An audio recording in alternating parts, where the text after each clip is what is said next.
Hey guys, I hope you had an awesome day yesterday. I'm reading chapter 2 today of The Never Girls in a Blink.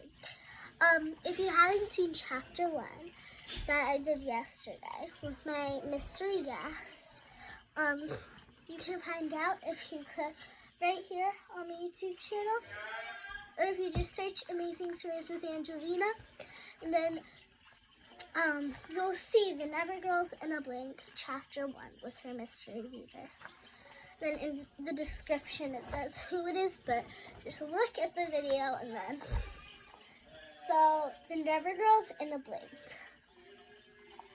Okay, Chapter 2. This, from the first chapter, it's really good. I'm going to give you a quick recap. These two girls, who were they? Kate and Lainey kept hearing noises, and then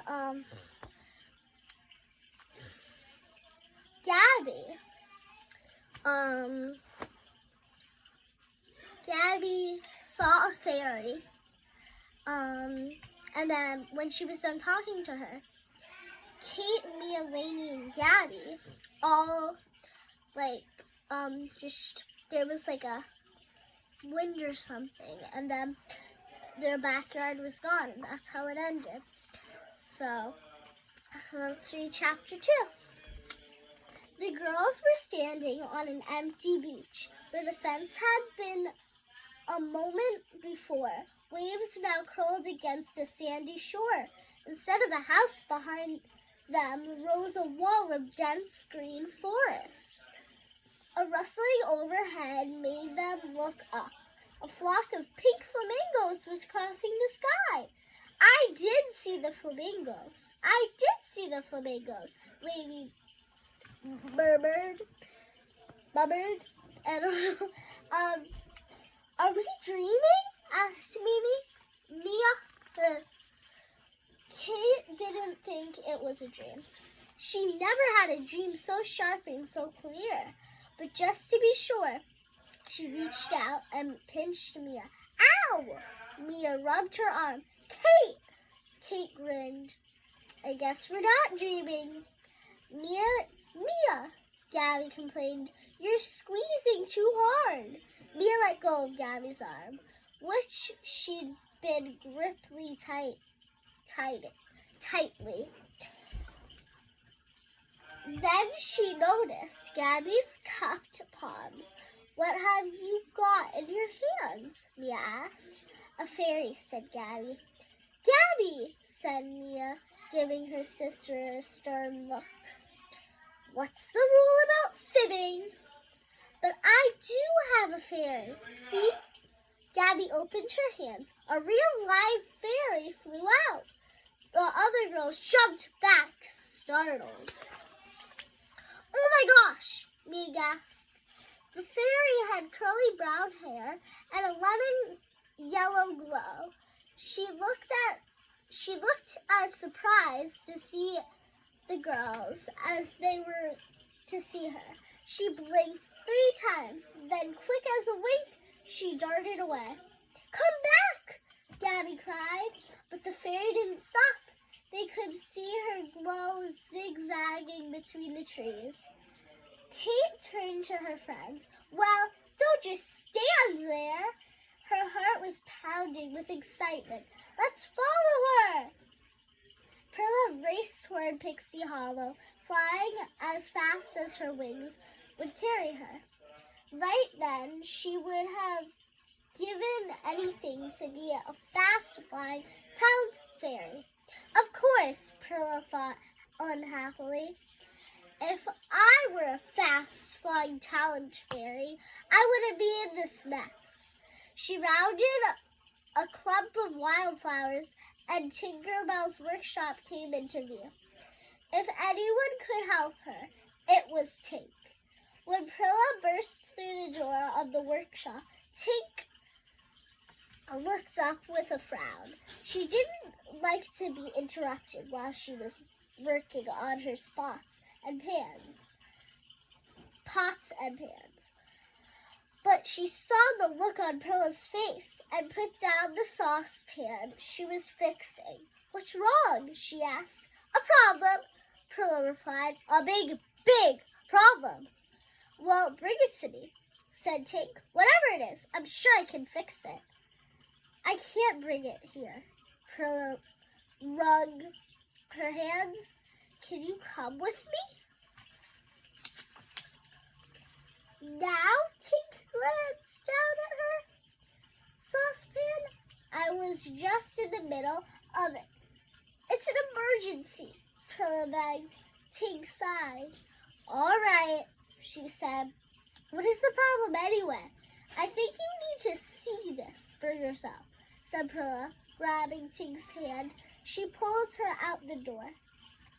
When they reached the beach, Prilla stopped and hovered in the air. "They were here when I left," she cried. "They?" asked Tink. From far off, the fairies heard a shout. Tink's pointed ears pricked up. "That sounds like clumsies." "Clumsies? Clumsies. Think clumsies." "That's what I wanted to show you," said Prilla. "Come on." Prilla and Tink followed the voices into the forest, and then Tink got her first look at Prilla's problem, or 4 problems to be exact.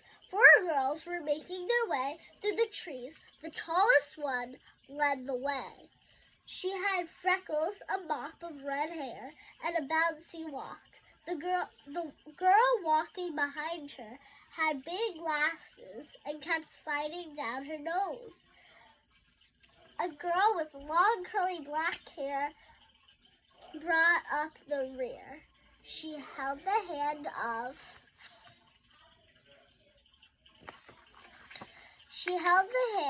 of a little girl who looked as if she might be her sister. The little girl kept pulling her hand away. Tink stared. The little girl had wings. Tink had never seen a clumsy with wings before. Kate, the girl with glasses said instantly. "Do you think maybe we're lost?" The red-haired girl stopped. She put her hands on her hips and looked around. "How can we be lost when we don't even know where we are?" she asked. "I've never seen these clumsies before," Tink whispered to Prilla. "Where did they come from?" Prilla said, squirming a little. "Well, you see, I brought them." "What?" Tink was so shocked.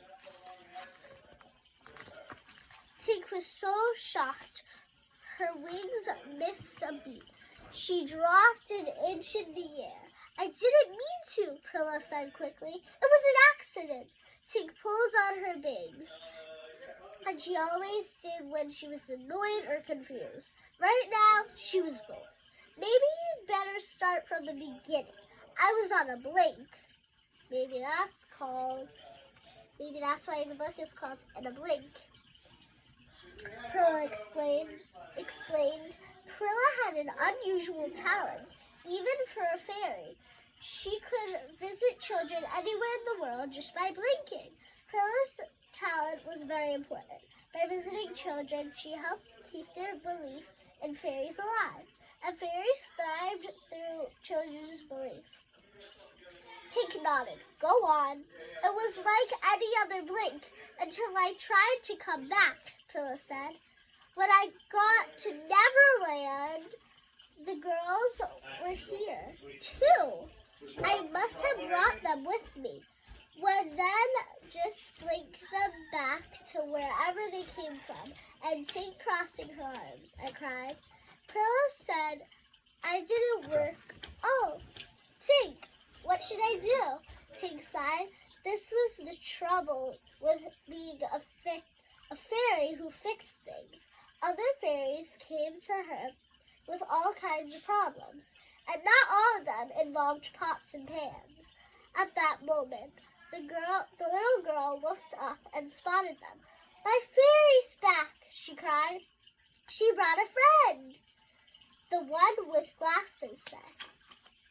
The girls scrambled to get a closer look. "Ooh, see her tiny ponytail and her little leaf dress? Look at the pom-poms on her shoes. She's so cute." "I'm not cute," Tink exclaimed. Tink had never been very fond of Clumsies, except for Peter Pan, of course. And these girls seemed like a particular silly bunch. "Prilla, these girls don't belong in Pixie Hollow." "Send them home." "But Tink," Prilla began. Just then, they heard the whisper of wings. A third fairy appeared in the glen. It was Spring, a messenger. Prilla and Tink flew over to her. "Come to home tree at once," Spring told them. "What is it?" Prilla asked, her heart sinking. Spring glanced at the four girls. "Bring your Clumsies. The queen wants to have a word with you." That's the end of chapter 2. Tomorrow I'll read chapter 3. I hope you enjoyed this book so far, and I'll see you tomorrow.